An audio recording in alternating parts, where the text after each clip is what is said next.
কোথায় এসেছো? চুল কাটতে?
চলে এসেছে মিমি। কি হয়েছে? টাকলা হয়েছে? টাকলা কেমন লাগছে?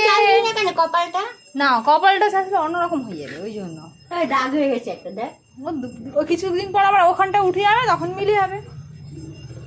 এই যে কেশরতি পাতা বাটাবুটি হলো, এই যে কেশরতি পাতার রস মিমি এখন টাকে মাখবে,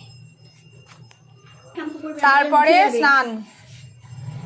দে শ্যাম্পু, শ্যাম্পু নিয়ে আসি। ফেলবিস মাথায় দিবি না শ্যাম্পু? আগে জামাটা খুলিয়ে নি। এই দেখুন কেশরতি পাতার রস, খাঁটি রস কেশরতি পাতার ওকে দেওয়া হচ্ছে, আর ও গায়ে জল দিয়ে তার গা ধুচ্ছে। দেখি মিনি, তুমি এটা করতে পারলে মা? হ্যাঁ, তুমি এটা করতে পারলে ওর সাথে? ওর ভুরু দুটো তো জম্মের কালো হয়ে যাবে। এ বাবা, জোড়া ভুরু হয়ে যাচ্ছে। ঠিক আছে, এত জলে ভেজালে হবে না, জ্বর এসে যাবে তো, সারা গা জলে ভেজানো। তোমাকে এত বেশি ভালো করে দিতে কে বললো? খাচ্ছে না না, হায় হায়, টাকলা মিমি এই মাথায় দিয়েছে, আবার দেওয়ালে সেটা লেগে গেছে। আরে ওরকম মশা মশা, চলো একটু রোদে গিয়ে দাঁড়া। না, পাখার নিচে যাবে, রোদে যাবে কেন? আমি বড় হলে যখন শুনেছি লোকের মুখে, তখন আমি এমনি সামনে দিয়ে দিতাম, রাখছিল। টাকলু হয়ে মিমি কেশরতি পাতার রস মাখছে। ও দিদা কেশরতি পাতার রস বেটে করে এনে এটা রেখে দে, আবার কাল দিবি, অনেক দিন হয়ে যাবে। দুদিন পর পর দিতে হবে। ঠান্ডা করো ঠাকুর। এবার একটু শোকা। শোকা পাখা ঝাড়া, পরে স্নান করে দেবে।